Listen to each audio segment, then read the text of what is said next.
Five Nights at Freddy's Security Breach and its DLC, Ruin, introduced two new villains and antagonists that have caused a lot of debate within the community, Burntrap and the Mimic. Specifically, it's widely debated if these two villains are supposed to be the same character or if they're supposed to be two separate entities. Although at this point in the franchise, the consensus among the community is that they are the same character, but I believe this is wrong and I think they were always meant to be separate. But why? Well, Burntrap was featured as one of the antagonists in Security Breach and was even featured in his own ending. In this ending, Burntrap is revealed to be kept in a charging station in a pizzeria under the Pizzaplex, the same pizzeria from Fnaf 6. He attempts to take control of Glamrock Freddy using monitors and attempts to capture Gregory for some unknown reason, but he was ultimately defeated when Gregory burnt him and the pizzeria down using burners that were in his room. But it's worth mentioning that the Burntrap ending isn't actually canon, meaning he was never burned in that pizzeria, but this still means that he was down in the sinkhole and inside the charging station at one point. Burntrap has a physical appearance that resembles both Springtrap and Scraptrap. His suit is olive and dark yellow in color with an exposed human jawbone with teeth.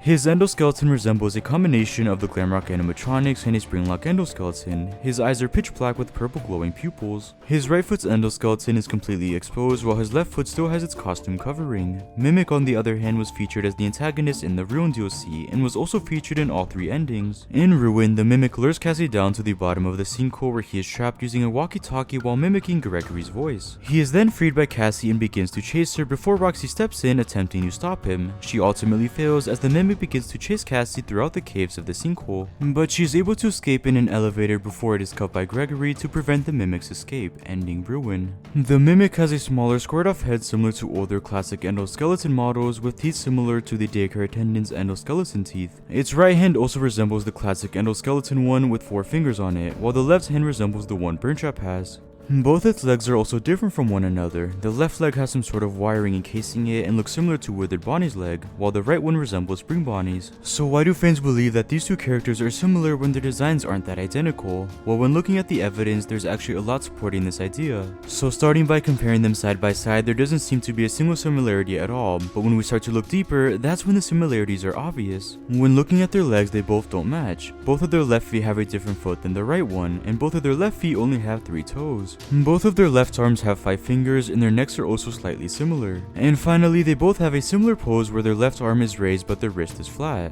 But in terms of differences, in the Tales from the Pizzaplex novels, we learn that the Mimic can shift its body to fit into different mascots and costumes, meaning the Mimic would be able to change its body in Security Breach, which is why he's shorter and wider as Burntrap. But the evidence doesn't stop with their designs. There's a lot more in Ruin and with the simple handprint. When looking at the video, How Ruin Secretly Solved the Burntrap Debate by Underscore, in this video he goes over how there's this new texture in the vent leading to Burntrap's room, as it depicts his right arm scratching the vent. I recommend watching the full video here to understand the full context, and it's also just an amazing theory. But looking back at the texture, it's also in the vent leading right to the Mimic's room, leading him and others to believe that both textures were left by Burntrap, who would also be the Mimic. The reason the second texture is even there is because Burntrap or the Mimic left it there when he was trapped by Vanessa and Gregory. Alongside the claw mark in the vent leading to Burntrap's office, we also see this purple glow effect in the vent, and I think this is Burntrap leaving behind a trail. And we also find the same purple glow effect in the Mimic's room. When brightening the cutscene where the Mimic is revealed, we actually find a very similar purple glow to the glow in the vent. And if this was Burntrap leaving behind a trail, then he also left it in this room, which also most likely means that Burntrap is actually the Mimic.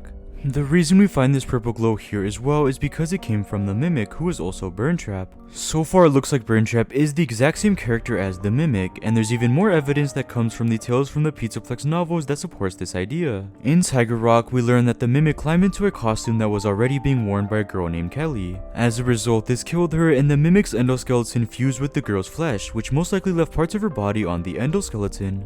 These events and description perfectly match Burntrap. The olive animatronic parts like the head and chest came from a costume, and the flesh on Burntrap comes from a girl that was fused to the Mimic's endoskeleton. This would perfectly explain how the Mimic became Burntrap and their drastically different designs. And finally, in the books, we also learn that the Mimic was originally burned and had bent metal rabbit ears, which also perfectly matches the description of Burntrap and further proves the idea that they're the same character. So when looking at the evidence from their designs, the environment storytelling from Ruin, and from the epilogues in the books, it's almost safe to say that Burntrap and the Mimic are the same. Or is it? I still believe that Burntrap is not the Mimic and that it's always been planned that way, and to prove this, let's debunk debunk every single piece of evidence I've discussed, or at least let's try to. Starting with the epilogues, like I mentioned, the Mimic climbs into a costume being worn by a person, but we learn that the mascot too was actually a dog, which clearly doesn't match the description of Burntrap since he's based off a rabbit. And although the person's flesh did fuse with the Mimic, this still wouldn't create the design of Burntrap.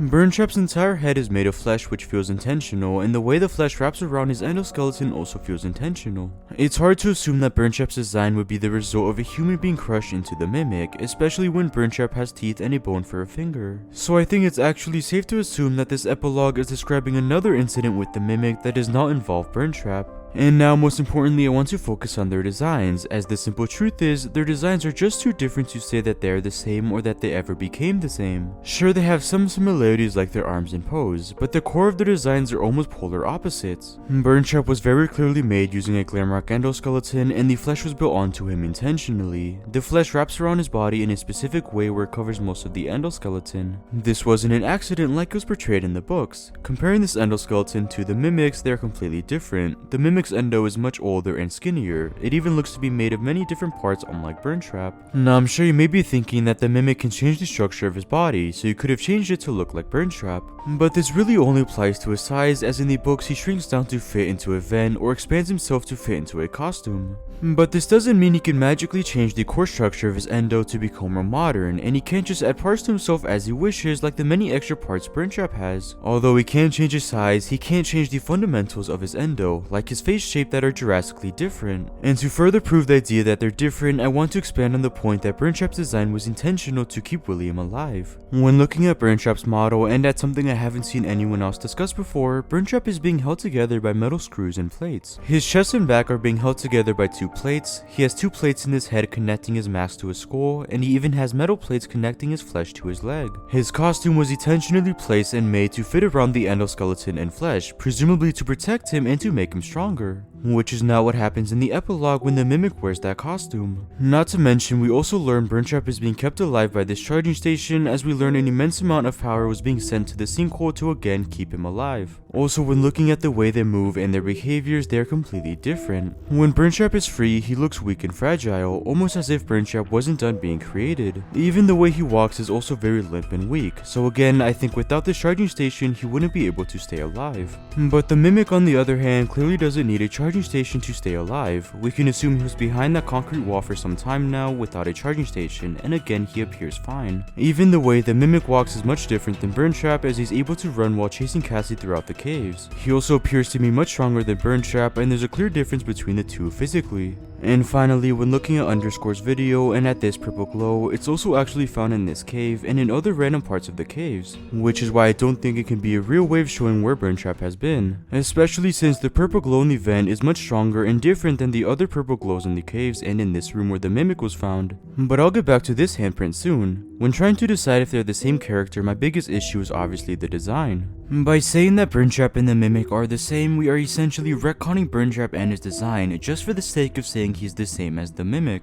The way he looks, the way he acts, and the feature of his charging station would also be retconned to again say he is the Mimic. Their designs are far too different to be called the same, and there also just isn't a viable explanation to how the Mimic was Burntrap at one point. And in Ruin, we can't find the flesh and costume of Burntrap anywhere. Shouldn't it be in the room or anywhere else in the caves? Again, we are erasing a character and its design to say that he is the same as another separate character. But for a quick explanation, then who is Burntrap? Well, like I mentioned, his costume was screwed together using metal plates, but where did they get these parts for his costume to create Burntrap? Well, what if it came from Scraptrap? The two costumes look similar in color, texture, and the reason it's more withered than Burntrap is because of the Fnaf 6 fire. We can assume that Scraptrap was severely burnt, which is why parts of his costume were taken to create Burntrap. They were just screwed together with metal plates. Scraptrap would have been down there in the sinkhole under the Pizzaplex, and maybe the flesh from Burntrap is actually Willie Mafton's flesh from Scraptrap that was reused for a new body. And that's why they would even need the charging station to keep him alive.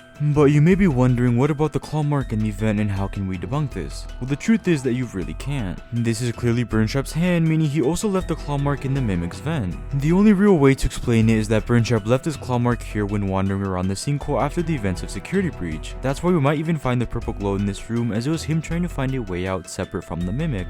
But really, this is just a great piece of evidence and an amazing find by Underscore. But personally, I think there's more evidence evidence and reasoning proving that Mimic and Burntrap are not the same. But this is just a theory and nothing is confirmed. We can all have our own opinion on this debate. If you choose to believe they're the same based on this claw mark and on the purple glow, that's great as it is a good piece of evidence. Or if you believe the epilogues are about the Mimic becoming Burntrap, then that's also great. Just personally, I believe they're different based on their designs and the small details in Burntrap's design. So what do you guys think? Are Burntrap and the Mimic the same character? So I hope you guys enjoyed this video. Make sure to like and subscribe for more content like this, and thank you guys so much for watching.